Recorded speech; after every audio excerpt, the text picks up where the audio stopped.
네, 오늘은 목사님께서 그 시차례로 인해서 출타하신 관계로 오늘은 제가 이렇게 강단에 서게 되었습니다. 제가 지난주부터 감기가 아직까지도 완전히 낫지 못해가지고 아직 목소리가 아직 조금 코맹맹이 하는데 이해해 주시기 바라겠습니다. 사람들은 이제 살아가면서 각자마다 삶의 기준을 두는 것이 있죠. 어떤 사람은 돈이 기준이 되는 사람도 있고, 어떤 사람은 명예가 되기도 하고, 어떤 사람은 권력이 되기도 합니다. 그리고 가족이나 사람이 삶의 기준이 되는 그런 사람들도 있겠죠. 하지만 그리스도인인 우리는 그리스도가 삶의 기준이 되어야 하는 그런 사람들입니다. 지지난주에 목사님 주일 설교 때 얘기하셨던 수레바퀴 예화를 기억하시는지 모르겠는데요. 그리스도가 기준이 되어서 순종의 바퀴가 굴러가는 것이죠.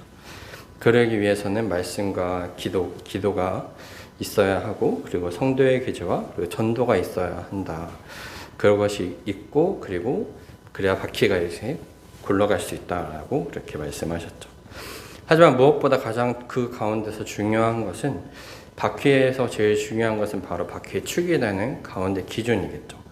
그래서 바로 그 삶의 기준이 그리스도여야 제대로 바퀴가 굴러갈 수 있다는 것입니다. 오늘 말씀에서는 여호수아가 등장하고 있죠.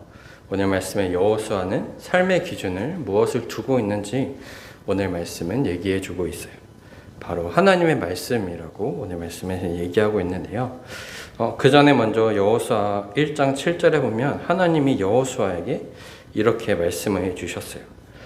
오직 강하고 극히 담대하여 나의 종 모세가 너에게 명령한 그 율법을 다 지켜 행하고 우로나 좌로나 치우치지 말라. 그리하면 어디로 가든지 형통하리니 라고 말씀하셨습니다. 여호수아는 바로 이 하나님의 말씀에 순종하고 따르고 있는 것이에요.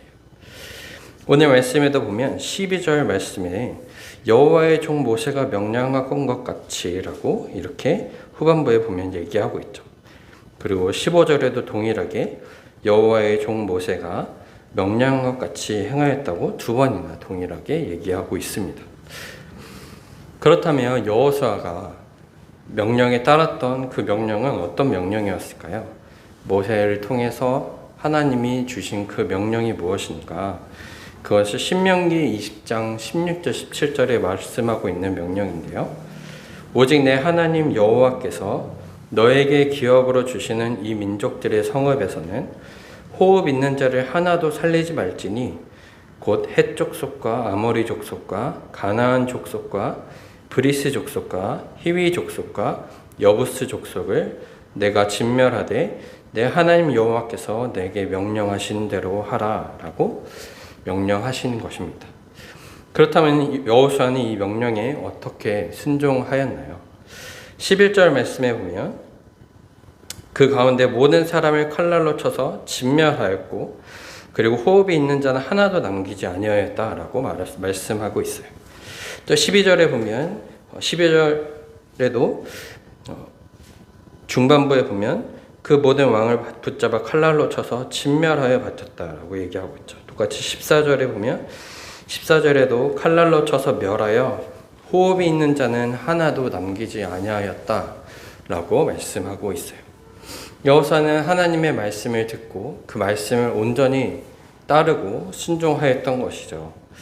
그럼 여호수아가 이렇게 하나님의 말씀에 순종하고 따랐던 이유는 무엇이었을까요? 그것은 바로 여호수아가 하나님의 말씀을 들었기 때문입니다. 여호수아는 모세의 곁에서 모세의 설교를 듣고 또 모세의 곁에서 모세를 통해서 들려주시는 하나님의 말씀을 들었어요. 신명기에서 모세가 이스라엘 백성들을 향해서 설교하는 모든 내용을 여호수아는 들었고, 그 전에도 이미 모세를 통해서 주시는 하나님의 말씀을 여호수아는 계속 듣고 배웠던 것이죠. 더구나 15절 말씀에도 여호와께서 그종 모세에게 명령하신 것을 모세는 여호수아에게 또 명령을 했다라고 얘기하고 있어요. 이렇게 하나님이 모세에게 주신 명령, 그리고 그 말씀, 그리고 모세가 여호수아에게 주신 말씀을 여호수아는 잘 들었던 것이죠. 그리고 여호수아는 또 하나님의 말씀을 직접 들었던 사람이었어요. 여호수아 1장 1절 말씀에 여호와의 종 모세가 죽은 후에 여호와께서 모세의 수종자 눈의 아들 여호수아에게 말씀하여 이르되 라고 말씀하고 있어요. 모세가 죽은 후에 이스라엘의 지도자가 되었던 여호수아에게 하나님은 직접 여호수아에게 말씀을 하셨던 것이죠. 그래서 여호수아는 하나님의 말씀을 듣고 그 말씀을 따라서 순종할 수 있었던 것입니다. 또한 여호수아가 하나님의 말씀을 듣고 또 순종할 수 있었던 또 이유는 여호수아는 하나님을 경험했기 때문이에요. 하나님의 역사를 경험했기 때문입니다. 여호수아는 모세와 함께 광야에 있을 때 이미 많은 것을 경험하고 하나님의 역사를 직접 눈으로 보았던 사람이에요. 이스라엘 백성들이 광야를 다닐 때마다 이스라엘 백성들 위에는 불기둥과 구름기둥이 항상 함께 하고 있었어요. 그것을 여호수아도 보았던 것이죠. 그리고 매일 만나와 메추라기를 통해서 먹이시는 하나님의 역사를 경험했어요. 또한 하나님과 함께한 가나안 동쪽 지역을 정복하는 전쟁에서도 승리를 맛보는 경험을 하였던 것이죠. 그뿐만 아니라 이스라엘의 지도자가 된 여호수아가 모세를 이어서 이스라엘의 지도자가 되고 난 이후에도 여호수아는 하나님의 역사를 경험했어요. 요단강을 건넜던 경험이 있었죠. 그리고 그냥 성만 돌기만 하라 이 명령만 지켰던 여리고성 그 전투의 경험도 있어요. 그것은 이제 하나님의 말씀에 순종했을 때 하나님이 어떻게 역사하시는지를 직접 경험할 수 있는 순간이었던 것이죠. 그리고 이제 아이성 전투의 결과가 있는데 이건 하나님의 말씀에 순종하지 않으면 어떻게 되는지를 보여주는 결과였어요. 아간의 죄로 인해서 아이성에 쳐들어갔지만 그 전투에서 지고 말았죠. 하나님의 말씀에 순종했을 때는 승리를 맛보고 하나님의 말씀에 불순종하면 실패를 맛보는구나. 이거를 여호수아는 뼈저리게 경험할 수 있었던 것이죠. 이렇게 여호수아는 하나님의 말씀 또 하나님의 역사를 직접 경험했기 때문에 하나님의 말씀에 순종하고 살았던 것입니다. 또한 여호수아는 하나님의 말씀을 듣고 경험했던 것에만 그쳤던 것이 아니에요. 앞에서 우리가 수레바퀴 예화를 들었지만 삶의 기준이 바로 하나님의 말씀이 되었던 것이죠. 하나님의 말씀과 명령이 여호수아의 행동의 기준이 되었어요. 오늘 말씀 12절에 보면 여호수아가 그 왕들의 모든 성읍과 그 모든 왕들을 붙잡아 칼날로 쳐서 진멸하여 바쳤으니 여호와의 종 모세가 명령한 것 같이 행하였다라고 얘기하고 있어요. 명령한 것 같이 하나님의 말씀대로 행했던 것이죠. 15절 말씀에도 동일하게 말하고 있어요. 중반절부터 여호수아는 그대로 행하여 여호와께서 모세에게 명하신 모든 것을 하나도 행하지 아니한 것이 없었다라고 말씀하고 있어요.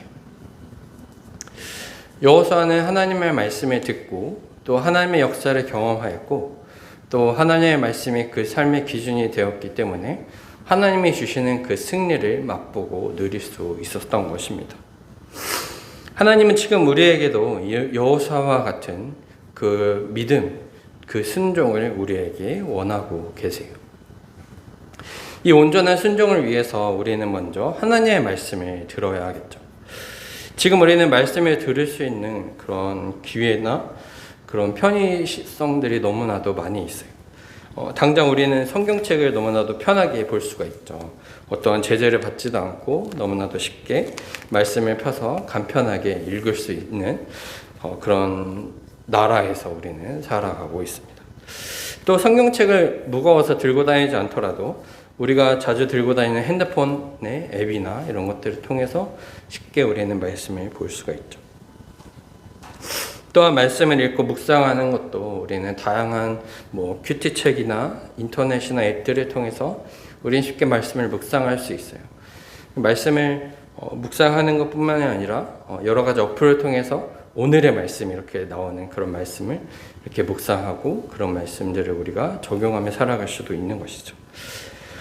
그리고 말씀을 읽고 묵상하는 것뿐만 아니라 우리는 인터넷이나 TV 방송국, 유튜브를 통해서 우리는 다양한 그리고 많은 목사님들의 설교를 우리는 쉽게 듣고 접할 수가 있습니다. 우리는 그렇게 하나님의 말씀을 들을 수 있는 것이죠. 그리고 그 하나님의 말씀을 들어야 하는 것입니다. 또한 하나님의 말씀을 듣는 것에 그치지 않고 하나님의 말씀과 하나님의 역사를 경험하는 삶이 되어야 하겠습니다. 말씀을 들었다면 그 말씀을 살아가야 하는 것이죠. 말씀대로 살아갈 때 하나님의 역사를 우리는 경험할 수가 있는 것입니다. 하나님이 우리의 삶을 이끄시며 우리의 삶을 인도하시는 것을 경험하게 됩니다. 또한 하나님이 우리의 삶을 채우시는 것도 경험하게 되는 것이죠. 우리의 삶 속에서 삶을 통해서 하나님의 은혜들을 경험하고 하나님의 역사를 우리는 경험하게 됩니다. 그 경험과 체험들이 바로 우리가 하나님의 말씀에 순종하게 하는 것입니다. 지금은 코로나로 인해서 우리 중고등부 수련회가 온라인으로 진행되고 있어요. 그래서 이제 저녁에 이제 저녁 집회를 하는 것을 이제 인터넷을 통해서 각자 핸드폰이나 혹은 컴퓨터를 통해서 이렇게 예배를 드리면서 수련회를 진행하고 있는데, 그렇게 온라인으로 진행하기 전에 물론 온라인으로 진행할 때도 하나님이 은혜를 주시지만 수련회 장소에 가서 수많은 사람들이 모여서 함께 한 마음으로 모여서 하나님을 찬양하고 하나님의 말씀을 듣고 하나님을 기도하는 그 뜨거운 그 현장, 그런 것들을 경험을 하는 것이 이 시기에, 중고등부 시기에 아이들에게는 너무나도 중요한 것이죠. 저의 경험으로 봤을 때도 그것이 얼마나 중요한지 알게 되는데, 이러한 수련회를 경험하는 것과 경험하지 못하는 것은 신앙이 성숙하는 것과 그 앞으로 신앙생활을 하는 데 있어서 큰 차이가 되기도 합니다. 신앙의 경험이 있는 사람, 그렇게 뜨거운 하나님의 은혜를 경험한 사람은 잠시 방황에서 떠나더라도 다시 하나님이 그때 베푸셨던 은혜들을 기억하면서 되돌아오게 되는 것이죠. 하지만 그런 경험이 없으면 다시 되돌아오는 것이 쉬운 일은 아닌 것입니다. 그만큼 신앙의 체험과 그리고 경험은 중요한 것이죠. 우리가 고무줄을 생각하면 고무줄은 이렇게 늘어뜨려도 다시 놓으면 다시 원상태로 돌아오게 되죠. 멀리 도망가려고 하지만 결국 고무줄의 장력에 의해서 당기던 힘도 이제 모자라서 결국 고무줄을 놓치고 고무줄은 다시 제자리로 돌아오게 됩니다.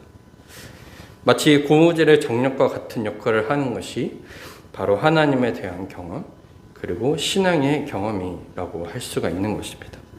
하나님을 떠나지만 다시 하나님께로 돌아오게 하는 것이죠. 그리고 잠시 넘어지고 쓰러졌을 때 우리를 다시 일으켜주는 것은 바로 그 하나님에 대한 그 경험, 하나님의 신앙에 대한 그런 경험이라고 할 수가 있는 것입니다. 이러한 하나님을 경험하는 것은 우리를 온전한 순종으로 나아가게 하는 것이죠. 또한 여호수아가 삶의 기준으로 하나님의 말씀을 두었던 것처럼 우리도 하나님의 말씀이 우리의 삶의 기준이 되어야 합니다.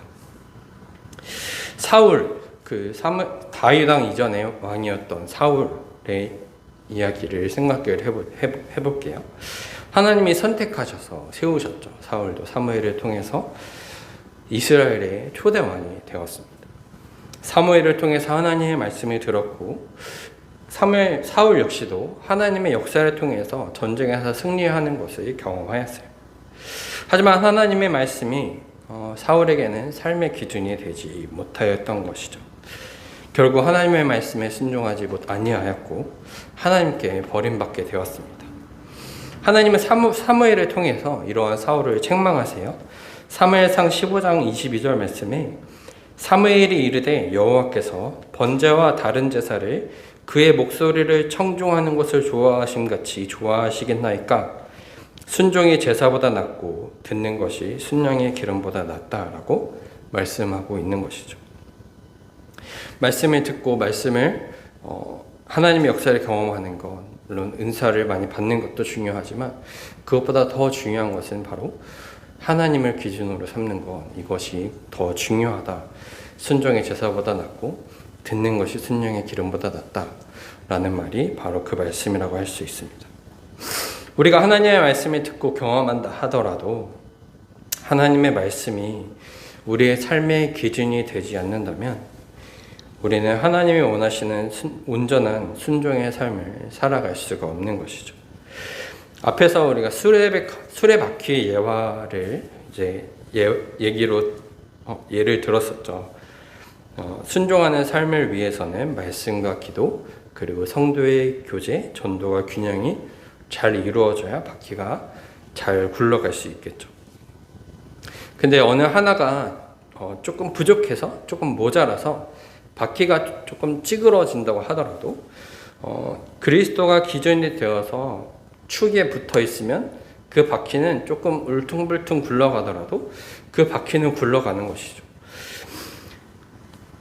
근데 이제 아무리 바퀴 모양이 예쁘게 말씀과 기도, 성도의 교제, 그리고 전도가 균형 있게 잘 맞춰져 있어서 바퀴 모양이 너무나도 동그랗게 잘 굴러가는 모양으로 되어 있다 할지라도 그리스도가 기준이 되어 있지 않는다면 축에서 그 바퀴가 떨어져 나가 있다면 그 바퀴는 굴러갈 수가 없는 것이죠.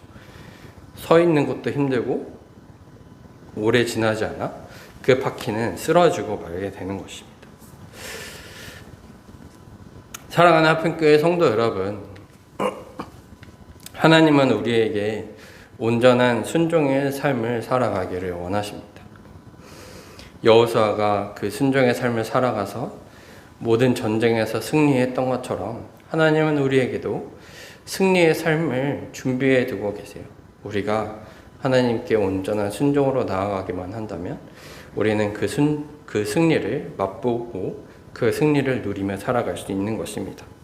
그러기 위해서 우리는 하나님의 말씀을 듣고 또 그 하나님을 경험하며 하나님의 말씀을 살아가며 하나님의 말씀의 역사를 우리의 삶에 경험하고 또 그리스도가 기준이 되는 삶을 살아가야 하는 것입니다. 그렇게 우리의 삶에 그리스도가 기준이 되는 삶을 살아감으로 말미암아 여호수아가 경험한 승리가 우리의 삶에 경험되어지고 그 삶을 누리며 살아가는 저와 우리 모든 화평교회 성도님들이 되기를 주님의 이름으로 소망합니다. 아멘.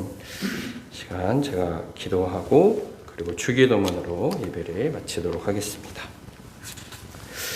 사랑과 은혜가 충만하신 하나님, 하나님이 우리에게 온전한 순종을 원하시는 것을 말씀을 통해 들려주셔서 감사합니다. 하나님, 여호수아가 하나님의 말씀을 따르고 또 하나님의 역사를 경험하며 또 하나님의 말씀이 기준이 되었을 때에 승리를 경험하였던 것을 봅니다.